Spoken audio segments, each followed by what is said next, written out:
mulut saudara Jokowi, kita hari ini sangat pantas untuk mencabut kembali mandat yang pernah kita berikan kepada Kalian semua itu yang kumpul itu dulu itu bukan milih Jokowi, bukan memandatkan presiden kepada Jokowi. Kami yang memandatkan, yang menyerahkan pilihan kami kepada Jokowi, dan kami tidak merasa kecewa sampai detik ini.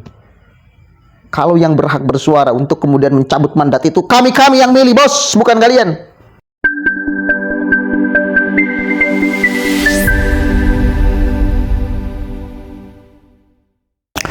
Assalamualaikum warahmatullahi wabarakatuh. Hamdan syukran lillah amma ba'd. Sahabat Indonesia Plural yang saya hormati dan saya banggakan, coba tandai mukanya. Saya baru melihat orang ini berbicara. Ada banyak catatan dari ucapan dia yang saya tandai. Setidaknya ada 4 poin, saudara.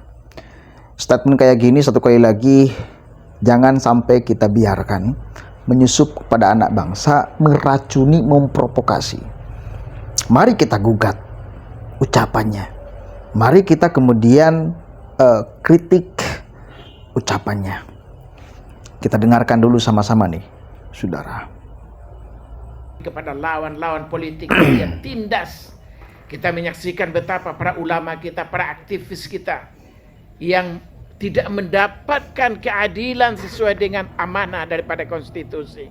Mereka belum diketahui tentang hukum-hukumnya, statusnya, tetapi telah ditetapkan setelah dipenjarakan dan lain-lain segala macamnya tanpa proses hukum yang wajar sesuai dengan undang-undang. Begitu pula kita menyaksikan betapa kaum pribumi, para pendiri negeri ini, orang-orang tua kita yang telah memerdekakan negeri ini, tetapi kemerdekaan yang kita nikmati setelah 74-75 tahun kemerdekaan kita hari ini, kita ternyata tidak lebih baik dibanding dengan zaman penjajahan oleh kolonial Belanda. Hari ini kita belum merasakan kebaikan dari seluruh aspek keadilan, ekonomi, politik, sosial, dan budayanya itu. Kaum pribumi kita semakin tersingkir, semakin terpinggirkan kehidupannya. Tetapi dari sisi lain kita menyaksikan bagaimana oligarki yang semakin mencengkram, semakin menguasai negeri kita ini, segala sisi kehidupan, dan sangat mengkhawatirkan kita sebagai warga bangsa. Apalagi rezim hari ini kita menyaksikan mereka menyeret-nyeret juga bagaimana betapa peluang-peluang yang diberikan kepada orang-orang yang berhaluan komunis misalkan untuk kita, ya, dan itu yang sangat kita khawatirkan, bangsa kita ini akan dibawa ke komunis itu. Kemudian lebih lanjut kita juga menyaksikan betapa korupsi misalkan hari ini juga tidak lebih baik. Korupsi hari ini telah terjadi seluruh level kehidupan, dan begitu pula bagaimana kolusi, nepotisme, anak menantu dari keluarga para penguasa dijadikan para pejabat, dan ini sejatinya adalah tidak sesuai dengan budaya bangsa Indonesia, Pancasila dan Undang-Undang Dasar 45. Begitu pula kita menyaksikan di zaman hari ini yang belum pernah kejadian oleh presiden-presiden sebelumnya. Karena kita menyaksikan sejak Soekarno menjadi presiden negeri ini, begitu Soeharto, Habibie, Gus Dur, Abdurrahman Wahid, Megawati dan lain-lainnya, kita menyaksikan seorang presiden itu dia berdiri tengah menjadi pemimpin bangsa.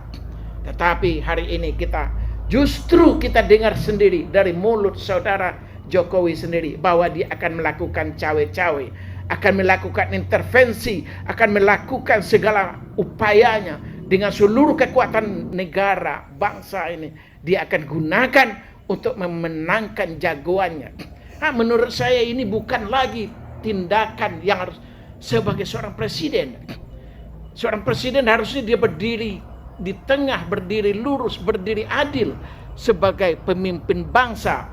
Seluruh warga bangsa adalah orang yang dia pimpin. Jadi tidak pantas kalau hari ini kita menyaksikan betapa penjegalan yang dilakukan juga kepada Anies Baswedan misalkan. Oleh sebab itu, kalau 2014 dan 2019 kita sebagai pribadi dan sebagai warga bangsa ini, kita semuanya, kami telah memberikan amanah untuk menjadi presiden, untuk mengurus bangsa dan negara ini, untuk menjadi negara yang penuh harapan bagi kita sesuai dengan janji-janji yang dia sampaikan ketika dia untuk maju menjadi presiden. Maka oleh sebab itu, maka sangat pantas kami setelah kita mengkaji dari segala aspeknya, dari segala sisinya selama hampir 2 periode ini, kepemimpinan Saudara Presiden Jokowi. Oleh sebab itu, kita hari ini sangat pantas untuk mencabut kembali mandat yang pernah kita berikan kepada beliau. Takbir! Allahu Akbar! Oke, sekali lagi, ada 4 catatan saya dari ucapan dia yang layak untuk kita kanter sama-sama. Pertama, dia mengatakan urusan mungkin kriminalisasi ulama lah ya, yang sering mereka dengang-dengungkan. Padahal justru ketika ada ulama, berjubah ulama, namanya ulama, punya jamaah, melakukan tindakan kriminal, maka wajib diadili, harus diadili. Karena kalau dibiarkan, itu bakal mencoreng nama baik ulama itu sendiri. Itu yang pertama, urusan ulama lah ya. Dan coba sodorkan siapa ulama yang tidak punya kesalahan lalu mendapatkan keadilan, diproses secara hukum. Siapa? Sugik Nur Harja, kemarin urusan ijazah, jelas-jelas dia salah. Siapa lagi? Farid Okbah, yang kemudian terkait dengan jaringan NII. Apakah yang kayak gitu maksudnya? Siapa lagi? Bahar Smith. Orang-orang kayak gitu layak untuk kemudian dicambuk, layak kemudian diperingati. Kenapa? Karena mencoreng nama baik ulama. Justru kalau tidak diperingatkan, maka mencoreng nama baik ulama. Jadi nggak ada kriminalisasi ulama, itu nggak ada. Kemudian yang kedua, urusan biasa, KKN lah ya. Karena Gibran manggung, kemudian Bobi manggung, sekarang di Depok digadang-gadang Kaesang.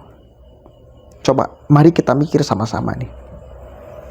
Gibran itu menjadi wali kota Solo, Bobi pun sama. Kemudian sekarang Kaesang wali kota, bukan menteri. Catat, bukan menteri. Kalau misal mereka semua anak-anak Jokowi, mantu Jokowi jadi menteri yang tidak ada keterlibatan publik di dalam memilihnya, hanya hak prerogatif presiden, maka kita katakan Jokowi sedang korupsi, kolusi, nepotisme, KKN. Ya, melantik anak-anaknya, melantik menantunya jadi menteri tanpa ada keterlibatan masyarakat. Ini wali kota. Yang milih bukan Jokowi, yang milih adalah masyarakat. Mau Anda menyalahkan orang-orang Solo kenapa milih Kaesang? Silakan, gugat masyarakat Solo. Ya, silakan gugat masyarakat Medan. Jangan Jokowi yang disalahkan, masyarakatnya kenapa milih Kaesang? Karena jelas ini yang milih siapa? Publik, kan, masyarakat. Satu kali lagi, bukan menteri. Kaesang itu bukan menteri yang ditunjuk langsung oleh presiden. Ya, Bobi pun bukan menteri yang ditunjuk langsung oleh presiden. Bukan, yang milih tetap masyarakatku. Kalau jadi menteri, ya, satu kali lagi, maka boleh Anda nuduh-nuduh kayak gitu. Berarti kan ini memang ya ada potensi besar, ada harapan besar. Kenapa Kaesang dipilih oleh masyarakat? Masyarakat yang milih, goblok. Gugat dong masyarakatnya tuh, bukan Jokowi. Salah ente. Punya pikiran. Yang milih siapa? Begitu mestinya kalau pikirannya sehat tuh. Kemudian yang ketiga, urusan cawe-cawe Presiden Jokowi. Saya kira hanya memberikan pandangan. Wajar. Beliau 10 tahun memimpin negara ini. Dan sukses. Dan sukses. Biarkan para kalian terus ngoceh. Karena kaum minoritas 85% faktanya hasil survei masyarakat kini kepada Jokowi, kepada pemerintahan hari ini. Itu fakta. Ya, mereka sok keluar-keluar, sok memberikan mandat dulu kepada Jokowi. Nah, ini yang keempat nih. Kita cabut mandatnya. Kita dulu menyerahkan, memberikan mandat kepada Jokowi, dan sekarang kita cabut mandat itu. Yakin Anda ini nih, ini geng Hajinuddin semuanya tuh. Ada Amin Rais, ada Hajinuddin, ada Edi, siapa itu, kemudian ada orang ini. Yakin ente dulu memandatkan kepada Jokowi, bukan kepada Prabowo. Kalian semua itu yang kumpul itu dulu itu bukan milih Jokowi, bukan memandatkan presiden kepada Jokowi. Kami yang memandatkan, yang menyerahkan pilihan kami kepada Jokowi, dan kami tidak merasa kecewa sampai detik ini. Kalau yang berhak bersuara untuk kemudian mencabut mandat itu kami yang milih, bos, bukan kalian. Kalian jelas nggak milih kok. Sok-sok mau cabut mandat. Emang memandatkan kalian? Enggak.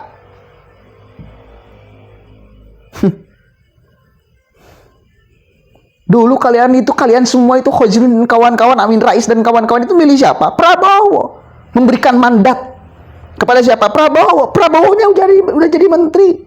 Jokowi yang jadi. Jadi mandat kalian itu kepada Prabowo, bukan kepada Jokowi. Kami ini yang memberikan mandat, menyerahkan mandat, memberikan pilihan kepada Jokowi. Kami yang mau, yang boleh mencabut mandat itu kalau mau. Tapi kan enggak. Kalau ada misal dari NU, saya kira mayoritas dulu itu orang-orang NU milih Jokowi. Kalau ada misal dari NU yang ngomong, kami cabut mandat presiden, wajar. Karena dulu orang-orang NU mayoritas milih siapa? Jokowi. Enggak. Ini orang-orang HTI yang ngomong, yang tidak memberikan mandat, sok memberikan mandat, dan sekarang mau mencabut mandat yang tidak pernah mereka berikan. Sengklek namanya tuh. Ya, Assalamualaikum warahmatullahi wabarakatuh. Jangan coba-coba kalian.